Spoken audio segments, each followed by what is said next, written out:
দর্শক, আপনারা জানেন যে বৈষম্য বিরোধী যে ছাত্র আন্দোলন, সেই ছাত্র আন্দোলন কিন্তু শুরু হয় কোটা বিরোধী আন্দোলন থেকে। কোটা বিরোধী আন্দোলনে তাদের মূল ছিল যে বাংলাদেশের চাকরিতে যে মেধা যে চাকরি হয় বা কোটার যে চাকরি হয়, সেই জায়গাতে একটু বৈষম্য কমিয়ে আনা এবং কোটা কমিয়ে আনা, সেটা কিন্তু সরকার মেনে নিয়েছে। কিন্তু এই কোটা এবং মেধার যে একটি দাবি ছিল, সেই দাবি থেকে কিন্তু অনেক প্রাণহানি হয়েছে এবং এক পর্যায়ে এসে কোটা এবং মেধার যে আন্দোলন, সেই আন্দোলন কিন্তু এখন 9 দফা থেকে 1 দফা আন্দোলনে এসে পৌঁছেছে। 1 দফা আন্দোলনের মধ্যে মূলত সরকারের পদত্যাগ চেয়ে কিন্তু গতকাল থেকে শহীদ মিনারে ঘোষণা দিয়েছে যে অসহযোগ আন্দোলন। সেই অসহযোগ আন্দোলনের আজ রোববার, আজ কিন্তু প্রথম দিন।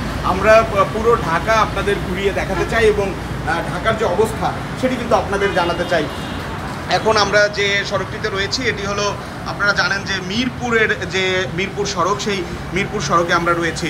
মিরপুর সড়কে আপনারা যে রাস্তাটি দেখতে পাচ্ছেন, সেটি হলো গাবতলীর দিকে যে রাস্তাটি শ্যামলী হয়ে গিয়েছে, সেই রাস্তাটি আপনাদের দেখানোর চেষ্টা করছি। এই রাস্তায় কিন্তু দেখছেন যে গণপরিবহন একেবারে নেই বললেই চলে। 2-1টি গণপরিবহন চলছে, এবারে ব্যক্তিগত যে যানবাহনগুলো সেগুলো কিন্তু দেখা যাচ্ছে, প্রাইভেট কার সহ যে অন্য অন্য যানবাহন সেগুলি, তাছাড়া সিএনজি রিক্সা সেগুলো কিন্তু দেখা যাচ্ছে। এবং পুলিশি টহল থেকে শুরু করে সেনাবাহিনীর অবস্থানও কিন্তু আমরা কয়েকটি জায়গায় দেখেছি। এখন যে সড়কটি আপনাদের দেখানোর চেষ্টা করছি, এটি হলো মিরপুর সড়কের, আমি যে রাস্তাটিতে তার ঠিক উল্টো দিক, অর্থাৎ নিউ মার্কেটের দিকে যে রাস্তাটি গিয়েছে, সেই রাস্তাটি। এই রাস্তাটি আপনারা জানেন যে একেবারে ধানমন্ডি 27-এর যে রাস্তা, সেই রাস্তা হয়ে গিয়েছে এবং এই রাস্তাগুলোতে কিন্তু একেবারে মানুষের উপস্থিতিতেও তুলনামূলক কম। এবং আপনাদের বলে রাখতে চাই যে এই যে অসহযোগ আন্দোলন, সেই অসহযোগ আন্দোলনের কিন্তু আজ প্রথম দিন এবং এই প্রথম দিনে কিন্তু ছাত্ররা কী যানবাহন কার্যক্রম চলবে বা কী চলবে না, সেটি কিন্তু একটি ঘোষণা দিয়েছে শিক্ষার্থীরা। পুরো ঢাকা ঘুরে ঢাকার যে চিত্র, সেটি কিন্তু আপনাদের সামনে তুলে ধরতে চাই। আপনারা আমাদের সাথে থাকুন এবং ঢাকার এই আন্দোলন বা শিক্ষার্থীদের অবস্থান সহ আওয়ামী লীগের যে আজকে কর্মসূচি ছিল, সেই মুখোমুখি কর্মসূচি নিয়েও কিন্তু অনেকে শঙ্কিত যে কি হতে পারে আজকের এই দিন। আপনাদের পুরো ঢাকার চিত্র দেখাতে চাই, আমাদের সাথেই থাকবেন।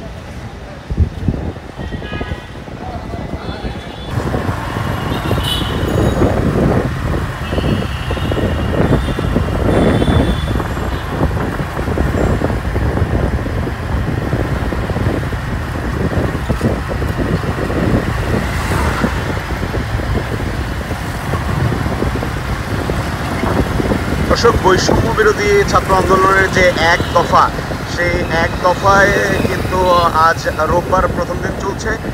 সেই প্রথম দিনে কিন্তু আজকে ঢাকা শহর বলা যায় যে অনেকটা যে গণপরিবহন, সেই গণপরিবহনের চলাচল কিন্তু একেবারে নেই বললেই চলে। কিছু যে ব্যক্তিগত যে যানবাহনগুলো, সেগুলো কিন্তু আমরা রাস্তায় দেখতে পাচ্ছি। এখন আমরা পুরো ঢাকার যে সড়কগুলো, সেটি কিন্তু আপনাদের দেখানোর যে সেই চেষ্টা করা হচ্ছে। কিন্তু বৈষম্য বিরোধী যে আন্দোলন, সেই আন্দোলনকে ঘিরে প্রথমে তাদের যে 9 দফা, সেই 9 দফা থেকে গতকাল শহীদ মিনারে তারা কিন্তু 1 দফা দাবি করে। সেই জায়গা থেকে সেই 1 দফার কতটা সাড়া পড়েছে এবং ঢাকার বর্তমান অবস্থা কী, সেটি কিন্তু দেখানোর চেষ্টা করা হচ্ছে। বর্তমানে আমি র্যাংসের যে ফ্লাইওভার, যেটি গিয়ে একেবারে আপনারা জানেন যে বিজয় সরণি পড়েছে, সেই মোড়ে রয়েছে। আপনারা দেখতে পাচ্ছেন যে এই মোড়ে সম্পূর্ণ পুলিশ সহ অন্যান্য যে যান চলাচল, সেটি কিন্তু আপনাদের দেখানো যাচ্ছে এবং যানবাহনের নিরাপত্তায় যে পুলিশের যে পাহারা, সেটি কিন্তু রয়েছে। সাথে সাথে অন্য যে গণপরিবহন, সেই গণপরিবহনের কিন্তু একেবারে ওইভাবে 2-1টি গণপরিবহন বাদে সেটির কিন্তু দেখা মিলছে না। আমরা অন্য সড়কও আপনাদের দেখাতে চাই।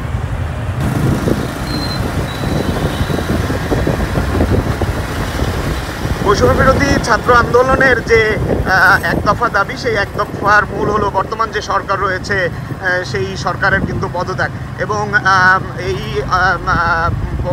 1 দফার যে অসহযোগের ডাক দিয়েছে আজকে থেকে, সেই অসহযোগের মূল যে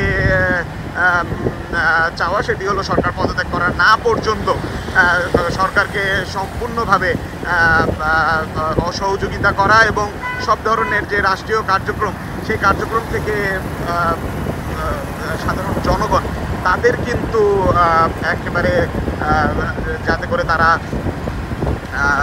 অংশগ্রহণ না করে এবং চাকরি যার যার চাকরি যার যার ব্যবসা বাণিজ্য থেকে শুরু করে যারা গার্মেন্টস কর্মী তারা যাতে কাজে যোগদান না দেয় সেই ঘোষণাই কিন্তু দিয়েছে বৈষম্য বিরোধী ছাত্র আন্দোলন। সেই জায়গা থেকে আপনাদের কিন্তু আমরা পুরো ঢাকার চিত্র দেখানোর চেষ্টা করছি। আমরা এখন রয়েছি বিজয় সরণির দিকে।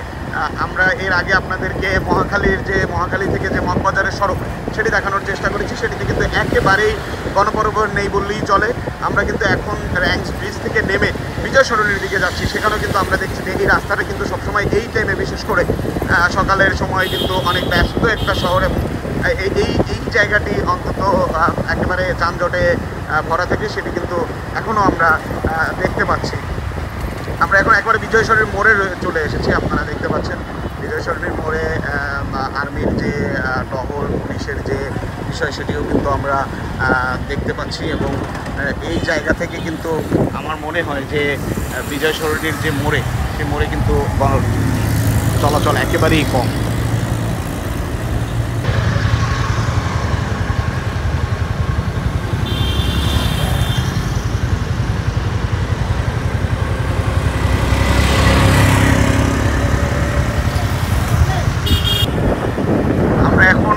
আপনাদের এই যে আজকে এক দফার যে প্রথম দিন সে অনুযায়ী আমরা আপনাদেরকে পুরো ঢাকা ঘুরে দেখানোর চেষ্টা করছি। এখন রয়েছি আমরা বিজয় সরণি থেকে আমরা যে চন্দ্রিমা উদ্যানের দিকে যে জিয়া উদ্যানের দিকে যে রাস্তাটি সেই রাস্তায় কিন্তু যাওয়ার চেষ্টা করছি। এখানে কিন্তু আর্মির টহল সহ অন্য বিষয় কিন্তু আমরা দেখতে পাচ্ছি। এই চন্দ্রিমা এই যে আর্মির জায়গায় জায়গায় টহল রয়েছে, সাথে সাথে আপনারা দেখছেন যে গণভবনের দিকে যে রাস্তাটি সেটি কিন্তু যাওয়ার জন্য কিন্তু ওপেন ছিল, সেটি কিন্তু ব্লক করে রাখা হয়েছে। আপনারা জানেন যে এই দিকে রাস্তাটি মিরপুরে দিকে যে রাস্তাটি গিয়েছে এটা হলো আপনারা জানেন যে শেরেবাংলা নগর থেকে অর্থাৎ আগারগাঁও থেকে মিরপুরের দিকে, এবং আমি যে রাস্তাটি দিয়ে যাচ্ছি সেটি হলো এখন সংসদ ভবনের দিকে যে রাস্তাটি সেই রাস্তাটিতে যাচ্ছি কৃষি ইনস্টিটিউটের দিকে। এই দিকে কিন্তু এই রাস্তাটিতে কিন্তু মিরপুর থেকে যে গাড়িগুলো সেগুলো কিন্তু যাওয়া আসা করে, সেই গাড়িগুলো সেই গণপরিবহনের একেবারেই নেই বললেই চলে। এবং স্বাভাবিকভাবেই বলা যায় যে এই যে এক দফার যে অসহযোগ আন্দোলন চলছে সরকার পদত্যাগের দাবিতে, সেই পদত্যাগের দাবিতে কিন্তু ঢাকার চিত্র অনেকটা ভিন্ন কিন্তু দেখা যাচ্ছে। আপনারা দেখতে পাচ্ছেন যে সংসদ ভবনের যে গেট সেই গেটে কিন্তু আর্মিদের একটা সড়ক উপস্থিতি এখানে রয়েছে। সাথে সাথে আমরা যে অন্য যানবাহন বিশেষ করে রিক্সা এবং রিক্সা, প্রাইভেট কার এবং সিএনজি কিন্তু আমরা দেখতে পাচ্ছি। এবারে মোটর সাইকেল স্বাভাবিক যে হারে চলে সে হারে কিন্তু মোটর সাইকেলও নেই। বিশেষ করে বৈষম্য বিরোধী এই আন্দোলন শুরু হওয়ার পর থেকে কিন্তু বেশ কিছু প্রাণহানি হয়, যার কারণেই কিন্তু এই আন্দোলন এখন 9 দফা থেকে 1 দফায় এসে পৌঁছেছে।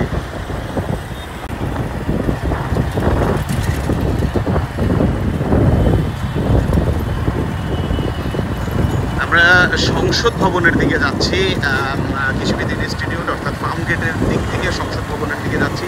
এই রাস্তাটিও কিন্তু আপনারা দেখতে পাচ্ছেন যে একেবারে শুনশান, নিরাপত্তা না বললেও একেবারে গাড়ি চলাচল অনেকটা কম, এবং আন্দোলন বা শিক্ষার্থীদের কোনো উপস্থিতি সেটি কিন্তু এখন পর্যন্ত দেখা যায়নি।